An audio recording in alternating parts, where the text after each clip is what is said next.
Cyprus really is quite unique within the Eurozone. There's no other country except Luxembourg that has such a huge banking sector relative to its economy. I mean, it's 8 times, the bank deposits are 8 times GDP. And such a large percentage of those are deposits from foreigners, about a third of them. There's just no other country where this kind of pattern would be applicable.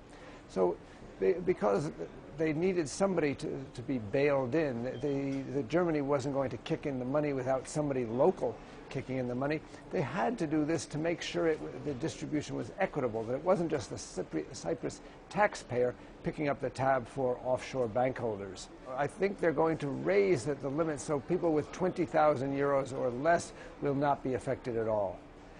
And by the way, please remember, although we talk about a tax or a levy, what this really is a debt for equity swap. People are getting shares in the banks in return for this money. So it's not that they're just losing their money.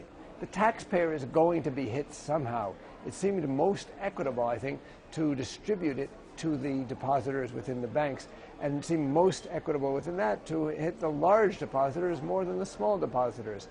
It's an imperfect decision, but it's an imperfect world, and given the alternative, which was to have 2 of the major banks collapse at a cost of 30 billion euros for the government immediately, which probably would have wiped out the whole banking system and all the deposits, I think it's a good deal.